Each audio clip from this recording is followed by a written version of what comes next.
اعوذ باللہ من الشیطان اللعین الرجیم بسم اللہ الرحمن الرحیم۔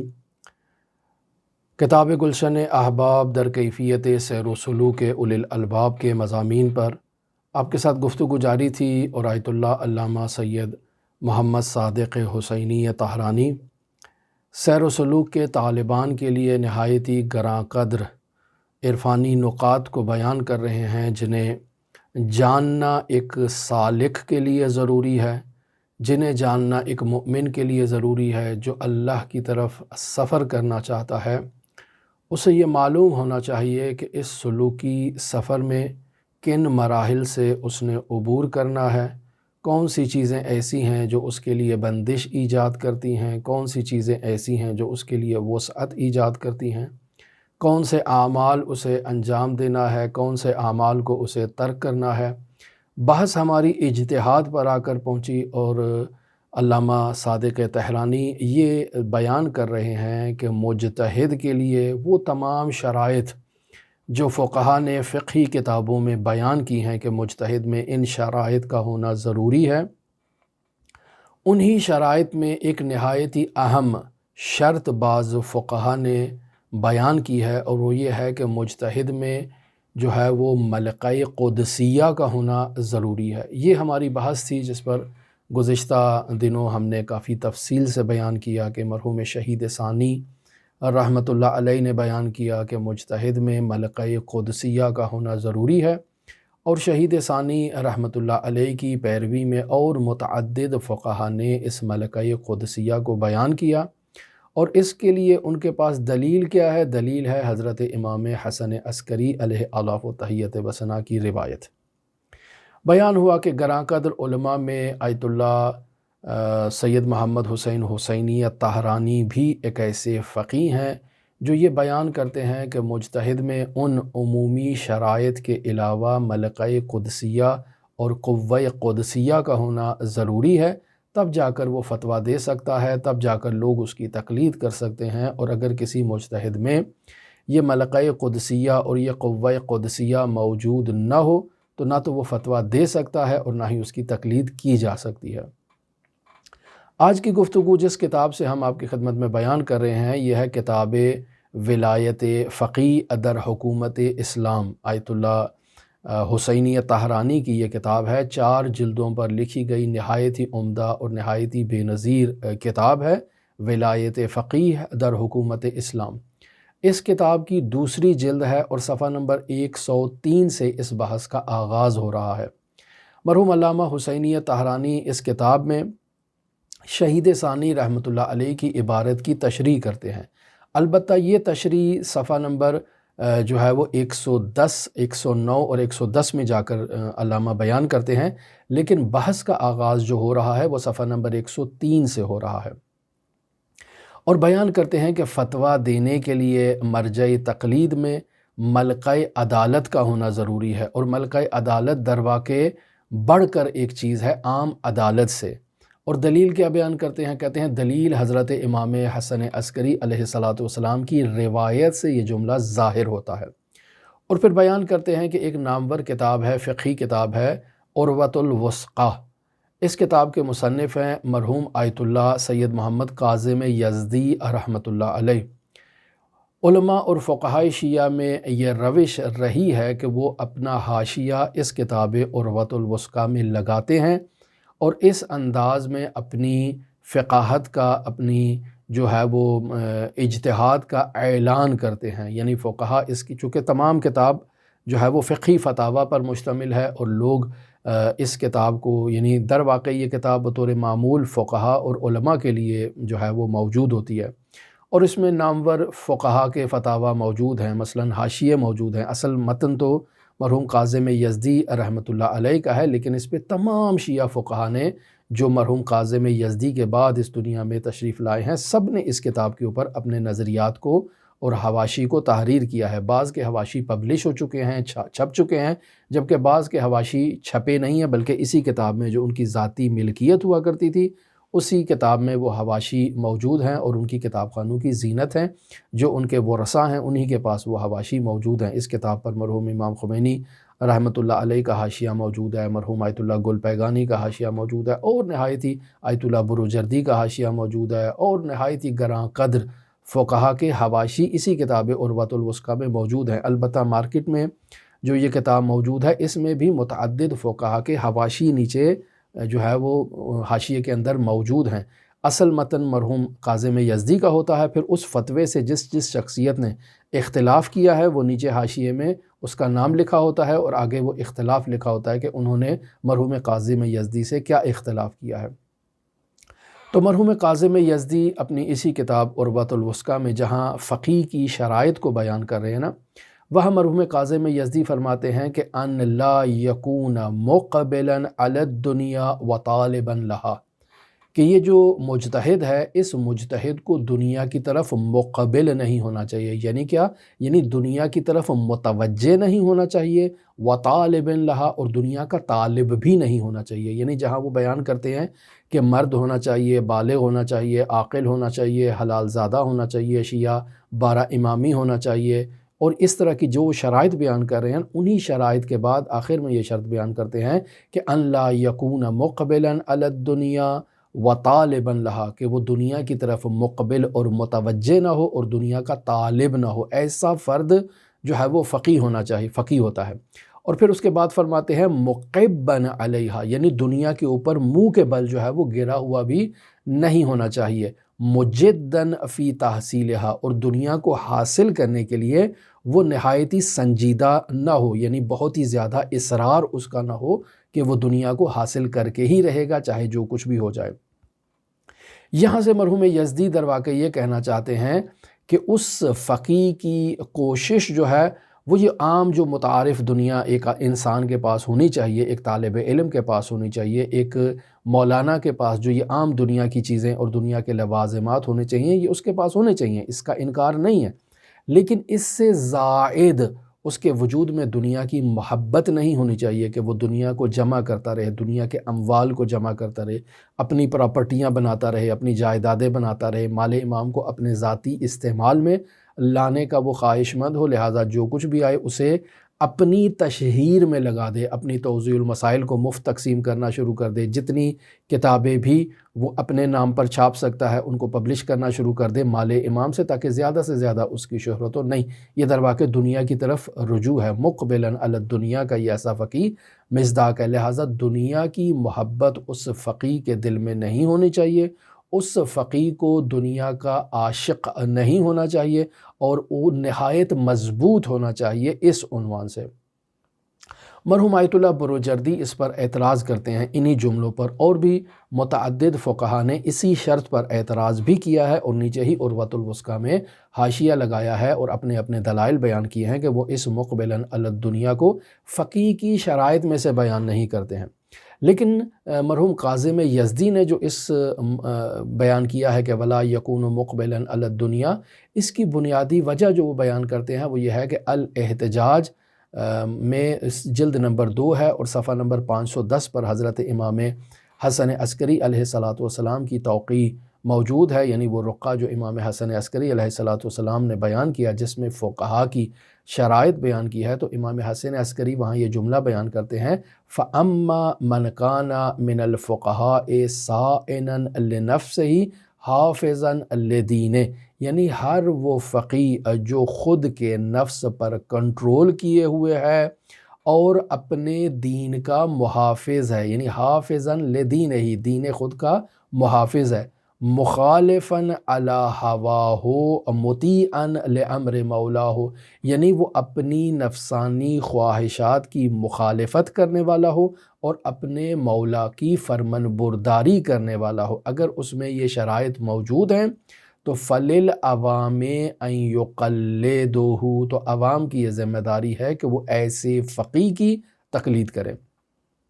ذیل میں امام حسن عسکری علیہ السلام فرماتے ہیں کہ وَذَلِكَ لا یکون الا بعض فقہاء الشیعہ، یہ جو بیان کی ہے نا شرائط، یہ تمام فقہاء شیعہ میں موجود نہیں ہے، صرف چند گنے چنے فقہاء شیعہ ہیں جن میں یہ خصوصیات موجود ہیں کہ وہ مخالفاً علی ہواہ کا مصداق ہیں، مطیعاً لامر مولا کا مصداق ہیں، اور اپنے دین کے محافظ ہیں شدت کے ساتھ۔ پھر فرماتے ہیں لا جمع جمیعہم، تمام فقہاء شیعہ ان خصوصیات کے حامل نہیں ہیں، بلکہ بعض فقہاء شیعہ ان خصوصیات کے حامل ہیں۔ پس یہاں سے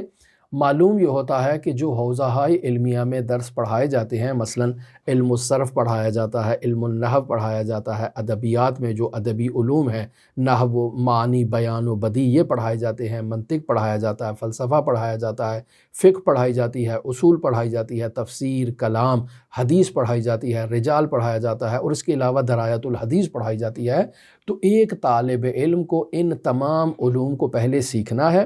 اور پھر ان تمام علوم میں اس کو بدرجہ اجتہاد تک پہنچنا ہے اس فقیہ کو۔ جب ان چیزوں کو اس نے حاصل کر لیا تو پھر اس کے بعد اسے ایک اضافی خصوصیت کی ضرورت ہے، اور وہ ہے کہ اسے ملکہ قدسیہ عنایت ہونا چاہیے، اس کے اندر قوہ قدسی ہونا چاہیے اس فقیہ کے اندر۔ اب یہ قوہ قدسی کیا ہے؟ کہتے ہیں یہ ایسی چیز نہیں ہے کہ جسے انسان اپنی قوت بازو سے، اپنے زور بازو سے حاصل کر سکے۔ یہ قوہ قدسی اور ملکہ قدسی ایک ایسی اللہ کی عنایت ہے جسے اللہ خاص بندوں کو عطا کرتا ہے، یعنی جسے چاہتا ہے اسے قوہ قدسی عطا کرتا ہے، اور جسے اللہ نہیں چاہتا اسے قوہ قدسیہ عطا نہیں کرتا۔ بس یہ قوہ قدسیہ انسان کے اختیار میں نہیں ہے۔ ایسا نہیں ہے کہ جیسے بازار سے انسان نے کپڑا خریدا اور اپنے لیے جو ہے وہ ایک سوٹ سلوا لیا، بازار سے کپڑا خریدا اپنے لیے عمامہ بنوا لیا، بازار سے کپڑا خریدا اپنے لیے جو ہے وہ عبا اور قبا سلوا لی، اب یہ عالم ہو گیا، اس کے پاس تمام لباس ہے، یا بالفرض اس نے نماز پڑھی ہے، تہجد پڑھی ہے، ذکر کیا ہے، اذکار کیے ہیں، اور اس کے نتیجے میں ایک ظاہری پاکیزگی اس کو حاصل ہوئی ہے، واجبات پر عمل کرنے اور محرمات کو ترک کرنے کے نتیجے میں اس فقیہ کو ایک قداست حاصل ہوئی ہے۔ بس اس فقیہ نے ایک عمل کیا ہے جس عمل کے نتیجے میں اس کے اندر یہ عدالت ظاہری آ چکی ہے۔ لیکن ملکہ قدسیہ ایسی چیز نہیں ہے جو آپ نماز پڑھیں گے تو آپ کو حاصل ہو جائے گا، آپ روزہ رکھیں گے تو آپ کو حاصل ہو جائے گا، یا ایک کپڑے کی طرح نہیں ہے کہ آپ بازار سے خرید لائیں گے اور اس کے لیے اپنی عبا قبا اور عمامہ تیار کر لیں گے۔ نہیں، ملکہ قدسیہ ایسی چیز نہیں ہے، بلکہ ملکہ قدسیہ جو ہے وہ عطائے ربانی ہے، جسے اللہ چاہتا ہے اسے عطا کرتا ہے، اور جسے نہیں چاہتا اسے عطا نہیں کرتا۔ پس بندے کے پاس، انسان کے پاس کوئی ایسا راستہ نہیں ہے کہ وہ اس ملکہ قدسی کو اور اس قوہ قدسی کو حاصل کر سکے، بلکہ یہ منحی الہیہ ہے، نفحی ربانیہ ہے، یختص بہا من یشاء، جسے اللہ چاہتا ہے اس کو اس کے ساتھ اختصاص دے دیتا ہے۔ اب یہاں آیت اللہ تہرانی بیان کرتے ہیں کہ ہاں، بندے کچھ اپنی طرف سے کردار ادا کر سکتے ہیں۔ وہ کردار کیا ہے؟ کہتے ہیں وہ افراد جو مجد ہیں، جد و جہد کر رہے ہیں، جہاد کر رہے ہیں، والذین جاہدوا فینا لنہدینہم سبلنا کا مصداق ہیں، کوشش کرتے ہیں، اور اپنی اس مجد ہونے میں اور کوشش کرنے میں وہ افراد صادق ہیں، مکمل محنت کے ساتھ وہ اس راہ پر آگے قدم بڑھاتے ہیں۔ تو اب یہ زمینہ بنتا ہے، یہ بیس بن رہا ہے کہ اللہ تبارک و تعالیٰ اسے جو ہے وہ ملکہ قدسیہ عطا کرے، یعنی ایک راستہ اس نے بنا دیا ہے کہ اب اس کے اوپر فیض ربانی، نفع ربانیہ اس کے قلب کے اوپر جو ہے وہ آ کر اپنی تابش کرے اور اپنا اشراق کرے۔ لہٰذا اگر وہ ملکہ قدسیہ انسان کو دیا جائے تو پھر انسان اجتہاد کر سکتا ہے، اور اگر یہ ملکہ قدسیہ انسان کے پاس نہ ہو تو پھر یہ انسان اجتہاد نہیں کر سکتا، یعنی یہ شخص مجتہد نہیں ہے، نہ ہی اس کی تقلید کی جا سکتی ہے۔ لہٰذا یہ جو ملکہ قدسیہ سے متعلق شہید ثانی رحمۃ اللہ علیہ نے بیان کیا ہے، وہ یہی درواقع تقویٰ ہے، لیکن اس تقویٰ کی ایک بہت ہی عظیم جو ہے وہ معنوی اور باطنی حالت کا نام ہے، یعنی تقویٰ سے بہت ہی بلند یہ ایک باطنی حالت ہے جو اللہ کی طرف سے ہبہ ہوتی ہے، اللہ کی طرف سے عنایت ہوتی ہے، کہ جسے درواقع بعض علماء نے عصمت ذاتیہ سے بھی تعبیر کیا ہے، یعنی اللہ بعض افراد کی قداست اور پاکیزگی کے پیش نظر انہیں عصمت عطا کرتا ہے، اور وہ عصمت ان کی ذات کا حصہ بن جاتی ہے۔ حضرت امام جعفر صادق علیہ الصلوۃ والسلام نے جو حدیث عنوان بصری میں بیان فرمایا، اور اس حدیث کا ہم پہلے بھی حوالہ آپ کی خدمت میں دے چکے ہیں کہ لیس العلم بالتعلم، ایسا نہیں ہے کہ میں مدرسہ علمیہ میں چلا جاؤں گا، صرف میر اور نحو میر اور عوامل اور اس طرح کے جو ادبی علوم ہے صرف اور نحو کے، ان کو پڑھ لیا، اور ادبیات میں معانی بیان و بدیع کو میں نے پڑھ لیا، میں نے فقہ و اصول و منطق و فلسفہ یہ بھی پڑھ لیا، تفصیل و کلام و حدیث و درایت و رجال یہ سب بھی پڑھ لیا، تو اب اس کا مطلب نہیں ہے کہ میں ان میں مہارت حاصل کرنے کے بعد فقیہ ہو جاؤں گا، نہیں، ایسا نہیں ہے۔ لیس العلم بالتعلم، یہ تعلم سے علم حاصل نہیں ہوتا ہے، انما هو نور یقع فی قلب من یشاء یا من یرید، اللہ اسے جس کے دل میں چاہتا ہے اس کو عطا کرتا ہے، جس کو داخل کرنا چاہتا ہے اللہ داخل کر دیتا ہے۔ کس کے دل میں؟ کہ من یرید اللہ تبارک و تعالی ان یہدیہ، کہ اللہ جس کی ہدایت کرنا چاہتا ہے اس کے دل میں ان علوم واقعیہ کے نور کو داخل کر دیتا ہے۔ اب جس شخص کے دل میں یہ علوم واقعیہ کا نور آ جاتا ہے تو اب وہ اس نور کی بدولت دیکھتا ہے کہ حقیقی علم کیا ہے، اعتباری علم کیا ہے۔ جو حقیقی ہے اس کو اعتباری سے اور غیر واقعی سے اس نور کی وجہ سے وہ کیا ہے، جدا کر سکتا ہے۔ پس جتنے بھی علوم اس نے حوزہائے علمیہ میں پڑھے ہیں، یہ نہیں معلوم کہ وہ علوم حقیقی تھے یا غیر حقیقی تھے، لیکن چونکہ اب اس کے پاس علم نور آ چکا ہے، نفحہ ربانیہ آ چکا ہے، فیض الہی نے اس کے قلب پر آ کر تابش کی ہے اور اشراق کیا ہے، اب اس فیض ربانی اور علم نور کی بدولت جو ہے وہ علم حقیقی کو علم مجازی اور علم اعتباری سے تفقیق کر کے علم حقیقی کی مدد سے جو ہے وہ اپنے اسی نور کی جو ہے وہ توانائیوں سے وہ فتویٰ دینے کی صلاحیت رکھتا ہے۔ یہاں پر علامہ حسینی طہرانی کچھ مثالیں بیان کر رہے ہیں، اور یہ مثالیں ظاہر کرتی ہیں کہ یہ جن شخصیات کا یہاں پر وہ ذکر کر رہے ہیں، ان کے وجود میں یہ ملکہ قدسیہ موجود تھا اور اعلیٰ درجے میں موجود تھا۔ مثلا بیان کرتے ہیں مرزا بزرگ شیرازی، یعنی مرزا محمد حسن شیرازی، جنہوں نے تمباکو کی تحریم کا فتویٰ دیا کہ جب برطانیہ ایران کے اندر داخل ہونا چاہتا تھا، جیسے وہ پہلے ایک زمانے میں ہندوستان کے اندر داخل ہوا تجارت کی غرض سے، اور آہستہ آہستہ ہندوستان پر اس نے قبضہ کرنا شروع کر دیا اور ہندوستان پر مکمل کنٹرول اس نے اپنا جو ہے وہ جما لیا، اور پھر وہاں کے تمام جو راجہ مہاراجہ تھے ان کو اپنے ماتحت اس نے قرار دے دیا، اور تمام ایک اپنا وسیع جال اس نے ہندوستان میں بچھایا۔ ایسے ہی وہ تمباکو کے ذریعے سے ایران میں داخل ہونا چاہتا تھا کہ ایران میں تمباکو کے کاروبار کے بہانے وہ داخل ہوگا اور آہستہ آہستہ ایران پر آ کر قابض ہو جائے گا، عین اسی طرح سے جیسے ہی ہندوستان پہ قابض ہوا۔ اب جب ایسے تھا تو مرزا شیرازی بزرگ یعنی مرزا محمد حسن شیرازی اس چال کی طرف متوجہ ہوئے۔ اب وہ خود متوجہ ہوئے یا اللہ نے ان کو متوجہ کیا یا امام زمان اجل اللہ تعالیٰ فرجہ شریف نے ان کو متوجہ کیا، یہ خدا بہتر جانتا ہے، لیکن اتنی سیاسی بصیرت ان کے اندر موجود تھی کہ وہ اس سازش کو بھانپ گئے۔ لہٰذا انہوں نے تمباکو کی حرمت کا فتویٰ دیا کہ اصلاً تمباکو جو کل مسلمانوں کے لیے استعمال کرنا جائز تھا، حلال تھا، آج یہ تمباکو استعمال کرنا مسلمانوں کے اوپر حرام ہے۔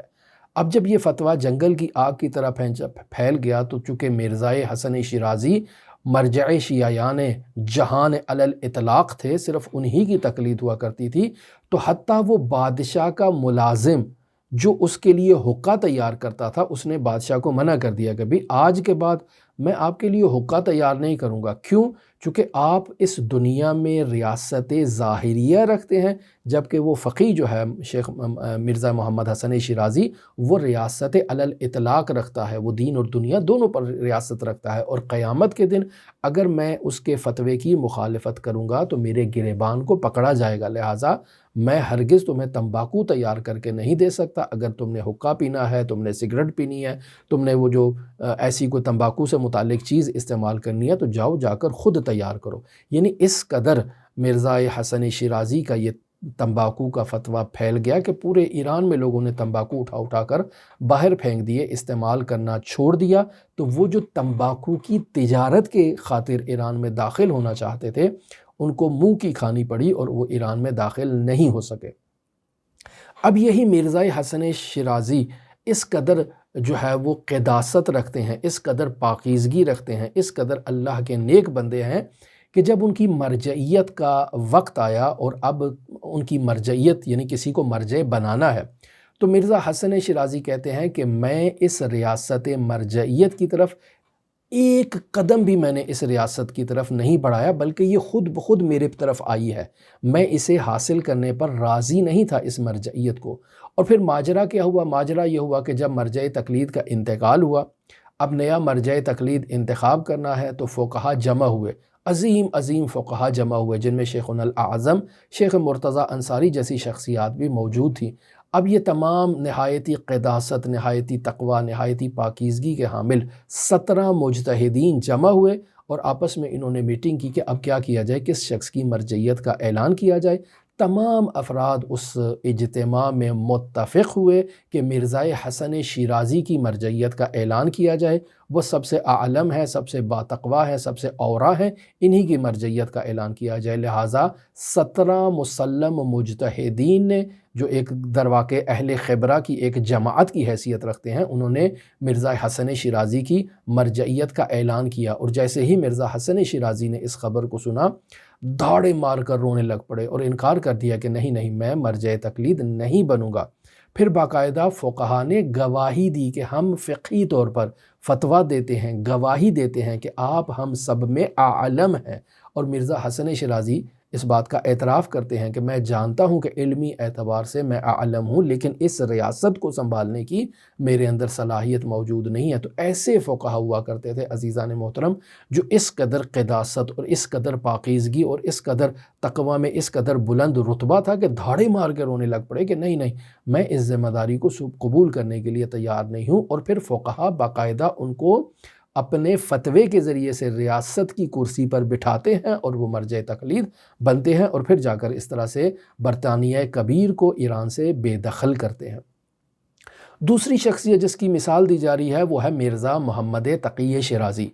مرزا محمد تقی شیرازی نہایت ہی پاکیزہ اور نورانی انسان تھے۔ مرجعیت کا تو تصور بھی وہ اپنے وجود میں نہیں رکھتے تھے، اصلاً مرجعیت کے بارے میں فکر ہی انہوں نے کبھی نہیں کی کہ میں مرجع تقلید بن سکتا ہوں، حالانکہ علمی اعتبار سے ان کا کوئی نظیر اور کوئی ثانی نہیں تھا۔ اس قدر قداست رکھتے تھے کہ بعض لوگ ان کو جو ہے وہ ان کی عصمت کے قائل تھے، اور یہ نظریہ رکھتے تھے کہ ان کی عصمت بھی ذاتی ہے، اور اس قدر پاکیزگی رکھتے تھے کہ بعض لوگ ان کے اوپر اعتراض کرتے تھے کہ دیکھیں یہ جو ہے انسان کے تمام اعمال، یعنی انسان کا واجبات پر عمل کرنا، محرمات کو ترک کرنا ان اختیاراً ہونا چاہیے، یعنی انسان اپنے اختیار سے اٹھے، واجبات پر عمل کرے اور محرمات کو ترک کرے، یہ تمام اعمال اختیاری ہونی چاہیے۔ جبکہ مرزا تقی شیرازی جو ہے وہ ان کی عصمت ذاتی ہے، یہ تمام جو اعمال انجام دے رہے ہیں وہ ان کے اختیاری نہیں ہے، وہ ذاتاً پاکیزہ انسان ہے۔ اس قسم کا اعتراض بعض لوگ ان کے اوپر کیا کرتے تھے۔ مرزا تقی شیرازی کی قداست اور پاکیزگی سے متعلق میں آپ کی خدمت میں عرض کروں کہ شیخ محمد بہاری حمدانی، مرحوم اللہ حسین قلی حمدانی کے ایک نہایتی باتقوا، نہایتی پرہیزگار اور نہایتی عظیم شاگرد ہیں شیخ محمد بہاری حمدانی۔ ہمدان میں جو ہے وہ تدفین ہے ان کی، اور یہاں پر وہ دفن ہے۔ بعض لوگوں نے شیخ محمد بہاری حمدانی کی طرف رجوع کیا اور کہا کہ ہم مرزا محمد تقی شیرازی کی طرف رجوع کرنا چاہتے ہیں۔ آپ سے یہ سوال ہے کہ آپ ہمیں بتائیں کہ کیا ہم مرزا تقی شیرازی کی طرف رجوع کریں، یعنی ان کی تقلید کریں یا ان کی تقلید نہ کریں؟ تو چونکہ شیخ محمد بہاری حمدانی بھی اس نظریے کے قائل تھے کہ فقیہ کے پاس ملکہ قدسیہ اور جو ہے وہ قوہ قدسی کا ہونا ضروری ہے، لہٰذا وہ ان لوگوں کو کہتے ہیں کہ دیکھو میں نے مرزا محمد تقی شیرازی کا امتحان نہیں کیا ہے، لہٰذا تم مجھے اجازت دو میں ان کا امتحان لے لوں، پھر اس کے بعد آپ کو بتاتا ہوں کہ ان کی تقلید آپ کو کرنی چاہیے یا نہیں کرنی چاہیے۔ تو مرزا محمد تقی شیرازی اس دور میں حضرت امام حسین علیہ السلام کے حرم مطہر میں صحن میں نماز پڑھایا کرتے تھے، اور پورا صحن کھچا کچ بھرا ہوتا تھا مرزا تقی شیرازی کی اقتداء میں نماز جماعت پڑھنے کے لیے۔ جب ایک ایسا ہی دن تھا، تمام لوگ جمع تھے، مرزا تقی شیرازی مصلی عبادت پر بیٹھے تھے اور نماز پڑھنے لگے تھے، تو ایسے میں شیخ بہاری حمدانی آتے ہیں اور آ کر جو ہے وہ مرزا تقی شیرازی کے ساتھ اپنا مصلی بچھا لیتے ہیں۔ ادھر جو ہے وہ شیخ مرزا محمد تقی شیرازی اللہ اکبر تکبیر کہی ہے، اور ادھر سے یہ نیا مصلی آ کے بچھ گیا ہے۔ اب یہاں دو افراد ہیں جو عوام کے سامنے کھڑے ہو کر جو ہے وہ نماز پڑھا رہے ہیں۔ ایک مرزا تقی شیرازی ہیں جو باقاعدہ امام راتب ہیں، وہاں نماز پڑھایا کرتے ہیں، اور دوسری شخصیت آ کر اپنا مصلی اٹھا کے لے آئی ہے، اور ساتھ ہی میں جو ہے وہ انہوں نے مصلی بچھا دیا اور نماز پڑھنے لگے۔ اللہ اکبر۔ اب جب نماز مکمل ہو گئی تو نماز مکمل ہونے کے بعد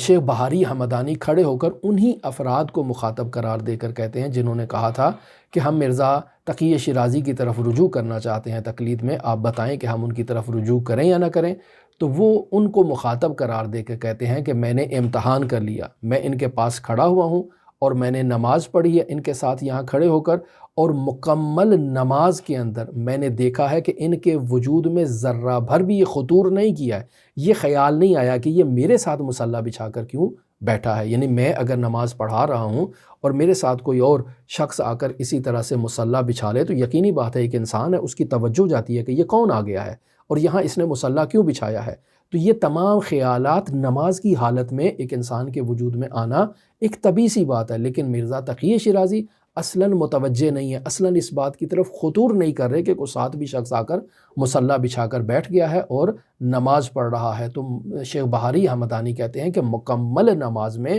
ان کا اس قدر اپنے وجود پر کنٹرول تھا کہ خیال تک نہیں آیا کہ یہ ساتھ آدمی ایسے کیوں آ کر کھڑا ہوا ہے اور اس طرح سے یہ کام کو کیوں انجام دے رہا ہے۔ پس تم ان کی تقلید کر سکتے ہو کیونکہ ثابت ہو گیا ہے، اختبار ہو چکا ہے کہ یہ قوہ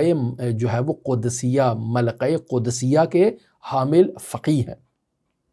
پھر دوبارہ ایک اور امتحان کا موقع آیا، شیخ بہاری حمدانی نے مرزا محمد تقی شیرازی کا ایک اور امتحان لیا۔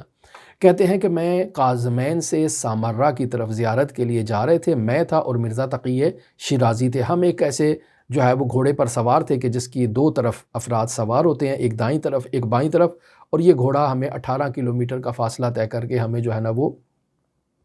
امامین عسکرین کی زیارت کے لیے لے کر جائے گا۔ اب راستے میں ہے، میں نے کہا کہ میں مرزا تقی شیرازی سے کچھ گفتگو کرتا ہوں، کچھ علمی بحثیں کرتا ہوں، اور درواقع اس علمی بحث کے نتیجے میں میں ان کا امتحان لیتا ہوں۔ یعنی کیا کرنا ہے، میں نے ان کے ساتھ علمی بحث میں انہیں غصہ دلانا ہے اور دیکھنا ہے کہ کیا انہیں غصہ آتا ہے یا نہیں، کیا یہ اپنے وجود پر کنٹرول اس حد تک رکھتے ہیں کہ اصلاً غصہ نام کی چیز ہی ان کے وجود میں نہ آئے۔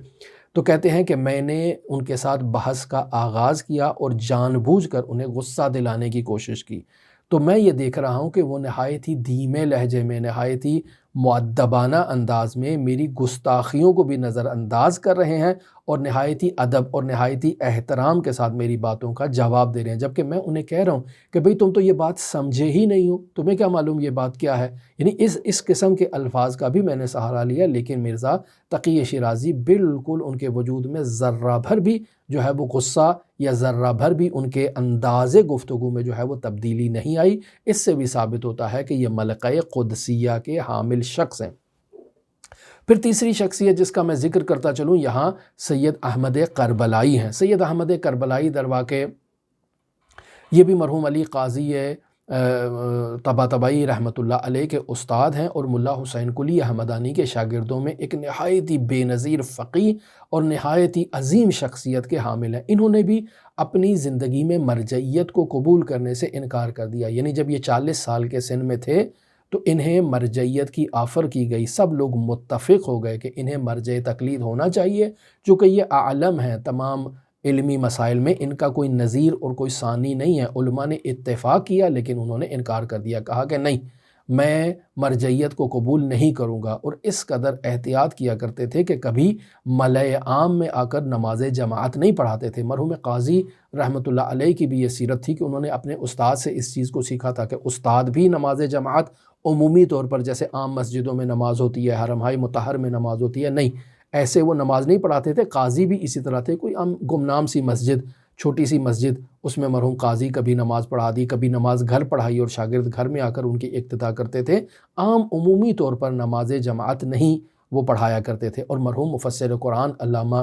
سید محمد حسین طباطبائی رحمۃ اللہ علیہ اس قدر احتیاط کیا کرتے تھے کہ انہوں نے اپنی زندگی میں کبھی نماز جماعت پڑھائی ہی نہیں ہے۔ مرحوم علامہ حسینی طہرانی کہتے ہیں کہ میں نے بہت اصرار کیا کہ ایک دن تو لااقل میں ان کی اقتداء میں نماز پڑھ لوں، لیکن علامہ طہرانی کہتے ہیں کہ انہوں نے میری امامت میں نماز پڑھی اور خود ہرگز نماز پڑھانے کے لیے راضی نہیں ہوئے۔ تو گفتگو ہو رہی تھی سید احمد کربلائی کی قداست، پاکیزگی اور ملکہ قدسی کے بارے میں۔ تو مرحوم سید احمد کربلائی اپنے درس میں درس پڑھا رہے ہیں، تو ان کے جو انتقال کے بعد ان کے جو وصی قرار پائے تھے سید ابو القاسم لواسانی، وہ اس واقعے کو نقل کرتے ہیں کہ ایک دن کلاس میں درس ختم ہوا اور تمام شاگرد اٹھ کر جانے لگے، تو سید احمد کربلائی نے مجھے کہا کہ آپ کچھ دیر کے لیے یہاں رک جائیں، آپ مصروف تو نہیں ہیں، آپ کو کوئی کام تو نہیں ہے۔ تو یہ کہتے ہیں کہ مجھے مرحوم کربلائی احمد کربلائی کے انداز سے یہ بات معلوم ہوئی کہ احمد کربلائی مجھ سے کوئی اپنا ذاتی خاص کام لینا چاہتے ہیں، لہٰذا میں نے کہا نہیں، مجھے کوئی کام نہیں ہے، میں رک جاتا ہوں، آپ جو ہے وہ پریشان نہ ہوں۔ لہٰذا یہ آغا لواسانی رک جاتے ہیں اور انتظار کرتے ہیں کہ دیکھیں کہ آغا جو ہے وہ احمد کربلائی کیا کہتے ہیں، ان کو کیا مجھ سے خصوصی کام ہے۔ جب سب لوگ چلے گئے اور میں اور وہ تنہا رہ گئے، تو مجھے سید احمد کربلائی کہتے ہیں کہ آغا بزرگ مرزا محمد تقی شیرازی کے لیے خط لکھو۔ اب میں قلم اٹھا لیتا ہوں اور کاغذ اٹھا لیتا ہوں اور تیار ہو جاتا ہوں کہ لکھوں، لیکن جیسے ہی انہوں نے کہا کہ مرزا محمد تقی شیرازی کے لیے خط لکھو، میں دیکھ رہا ہوں کہ ان کی حالت تبدیل ہو چکی ہے، متغیر ہو چکی ہے۔ جیسے حالت متغیر میں انسان کانپنے لگتا ہے، اس کی آنکھوں سے آنسو جاری ہو جاتے ہیں، ایک ایسی کیفیت سید احمد کربلائی پر طاری ہو گئی،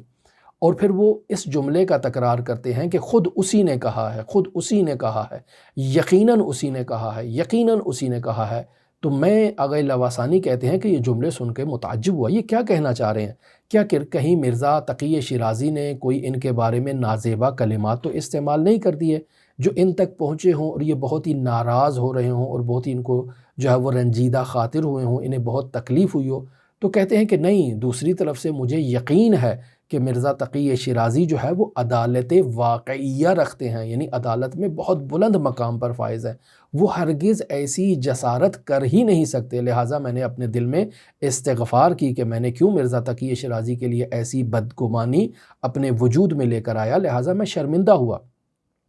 لیکن دوسری طرف استاد کی یہ کیفیت میرے لیے نہایت تعجب آور تھی کہ سید احمد کربلائی بھی خود قداست رکھتے ہیں، پاکیزگی رکھتے ہیں، طہارت رکھتے ہیں، ایک بلند مرتبہ رکھتے ہیں تقویٰ کے میدان میں، وہ کیسے جو ہے وہ مرزا شیرازی کے لیے ایسا خط لکھوا رہے ہیں اور جس پر ان کی حالت متغیر ہے اور بہت ہی وہ افسردہ حالت میں ہے؟ تو یہ آغا لواسانی کہتے ہیں کہ چونکہ وہ تمباکو استعمال کیا کرتے تھے، میں اٹھتا ہوں، ان کے لیے تمباکو تیار کرتا ہوں، لاتا ہوں، ان کے ہاتھ میں پکڑاتا ہوں، کہتا ہوں آغا مسئلہ نہیں ہے، آپ یہ تھوڑا تمباکو کا ایک کش لیں اور اس قدر افسردہ نہ ہوں، انہیں تسلی دیتا ہوں۔ جب وہ تمباکو استعمال کرتے ہیں اور ان کی تھوڑا سا حالت مساعد ہوتی ہے سید احمد کربلائی کی، تو پھر وہ مجھے بتاتے ہیں کہ مرزا تقی شیرازی سے ان کے مقلدین نے سوال کیا ہے کہ اگر آپ کا انتقال ہو جاتا ہے یا آپ کے لیے کوئی مسئلہ پیش آ جاتا ہے تو آپ بتائیں آپ کے بعد ہم کس شخصیت کی طرف تقلید کے لیے رجوع کریں، ایک، اور دوسرا جو آپ فقہی مسائل میں بعض اوقات احتیاط سے کام لیتے ہیں اور کہتے ہیں کہ ان مسائل میں آپ کسی دوسرے فقیہ کی طرف رجوع کر سکتے ہیں، تو بتائیے ہم آپ کی احتیاطات میں کس کی طرف رجوع کریں؟ تو یہ سید ابو القاسم کہتے ہیں کہ انہوں نے یعنی مرزا تقی شیرازی نے اپنے مقلدین کو کہا کہ میں سید احمد کربلائی کے علاوہ کسی اور ایسے شخص کو نہیں پہچانتا ہوں کہ جس کی میرے بعد آپ تقلید کرو یا میری احتیاطات میں آپ اس کی طرف جو ہے وہ رجوع کرو۔ اب ایسا کلمہ اگر کوئی فقیہ اپنی زبان سے جاری کرتا ہے تو اس کا یہ مطلب ہوتا ہے کہ اس فقیہ کی نظر میں تمام فقہا میں اس کے بعد اعلم ترین شخص کون ہے؟ وہ شخص ہے۔ لہٰذا ایسا جملہ اگر ایک فقیہ کسی دوسرے فقیہ کے لیے استعمال کرتا ہے تو اس فقیہ کے انتقال کے بعد اس کے تمام مقلدین اسی شخص کی طرف رجوع کرتے ہیں جس کا اس نے نام لیا ہوتا ہے۔ جیسے مرحوم آیت اللہ بہجت کے انتقال کے بعد بھی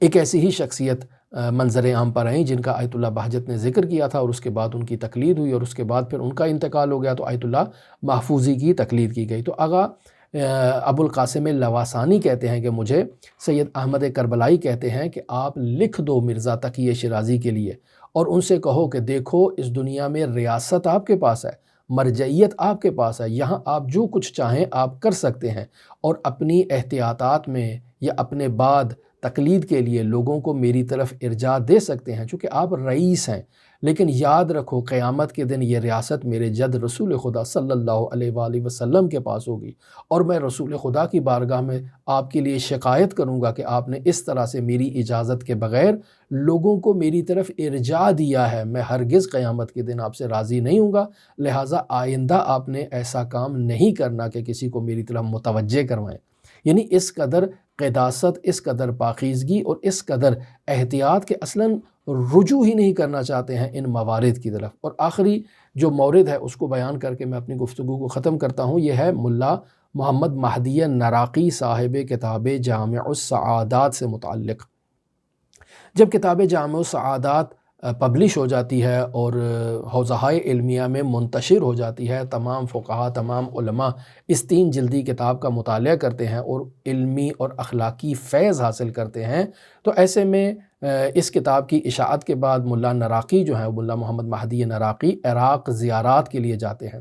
اس دور میں روش یہ ہوا کرتی تھی کہ اگر ایران سے کوئی نہایت ہی جلیل القدر عالم عراق زیارت کے لیے آتا تھا تو وہاں موجود تمام فقہا، تمام علماء، تمام شخصیات اس مہمان کے قیام گاہ پر جا کر اس سے ملاقات کیا کرتے تھے اور اس کا احترام کیا کرتے تھے۔ تو تمام لوگ ملا محمد مہدی نراقی سے ملاقات کے لیے گئے، لیکن سید بحر العلوم وہ نہیں گئے، وہ اپنے مصروفیات میں مصروف رہے اور ملاقات کے لیے نہیں گئے۔ اب جب ملا محمد مہدی نراقی کو معلوم ہوا کہ تمام لوگ تو آئے ہیں لیکن سید بحر العلوم جو ہے وہ تشریف نہیں لائے، تو اب ملا مہدی نراقی خود اٹھ کر جاتے ہیں بحر العلوم کے درس میں شریک ہوتے ہیں، دیکھتے ہیں سید بحر العلوم متوجہ بھی ہو گئے ہیں کہ ملا محمد مہدی نراقی آئے ہیں، لیکن وہ کوئی اہمیت نہیں دیتے ہیں اور اپنے درسوں میں مصروف ہیں، درس ختم ہو جاتے ہیں تو اس کے بعد وہ اپنے گھر چلے جاتے ہیں، کوئی اہمیت نہیں دیتے ملا محمد مہدی نراقی کو۔ اب سب لوگ جتنے بھی ہیں وہ اس بات سے تعجب کرتے ہیں کہ یہ تو گویا کہ ملا محمد مہدی نراقی کی توہین کر دی گئی ہے۔ اب پھر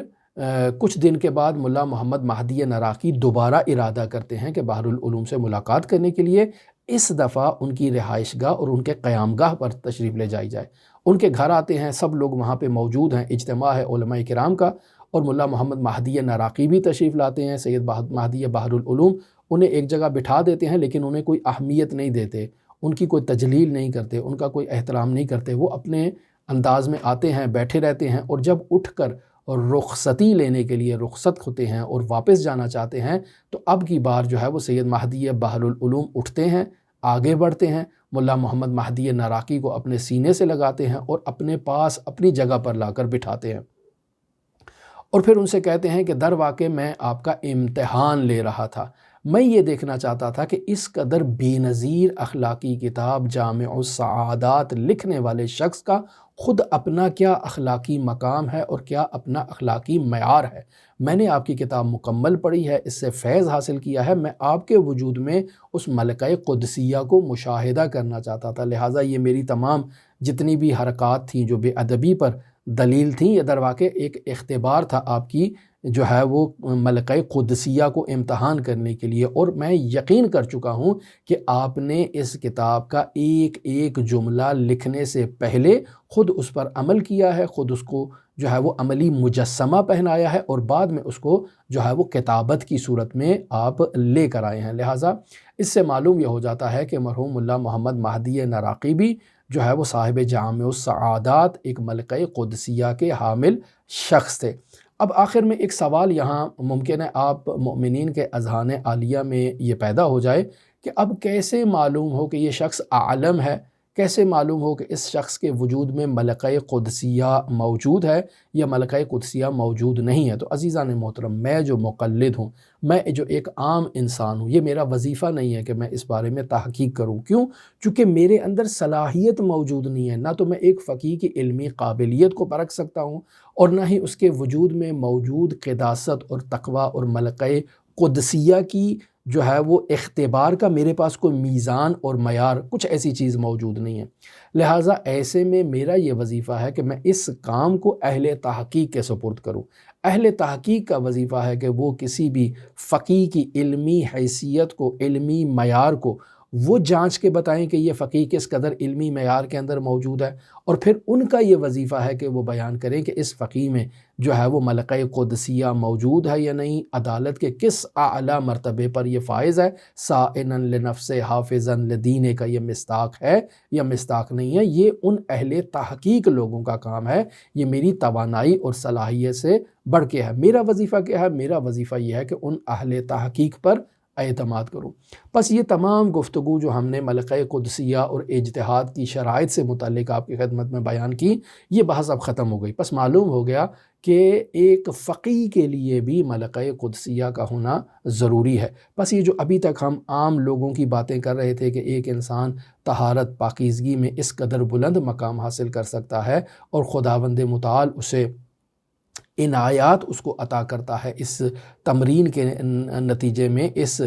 جد و جہد کے نتیجے میں، والذین جاہدوا فینا لنہدینہم سبلنا کے نتیجے میں، یہ جو اس نے جہاد کیا ہے اللہ اس کو راستہ دکھاتا ہے، اللہ اس کو اپنی طرف کھینچ کے لے کر آتا ہے، اسے بلندیاں عطا کرتا ہے۔ تو عین اسی طرح سے جیسے اللہ اس سالک کو اپنی بارگاہ میں بلندی عطا کرتا ہے، عین اسی طرح سے اللہ ایک فقیہ کو بھی ملکہ قدسیہ عطا کرتا ہے، اور اسی ملکہ قدسیہ کے تحت جو ہے وہ استنباط کرتا ہے، اجتہاد کرتا ہے، اور پھر لوگوں کا یہ وظیفہ ہے کہ وہ ایسے فقیہ کی تقلید کریں، اور ایسا فقیہ ہر دوسرا فقیہ نہیں ہوتا ہے بلکہ ہزاروں میں یہ ایک بندہ ہوتا ہے جس کی طرف انسان کو رجوع کرنا ہے۔ لہٰذا امام حسن عسکری علیہ السلام نے بھی فرمایا کہ ایسا ملکہ قدسیہ تمام لوگوں میں موجود نہیں ہے، تمام فقہا میں موجود نہیں ہے، بلکہ بعض فقہا میں ایسی توانائی موجود ہے۔ لہٰذا ہماری دعا ہے کہ خداوند متعال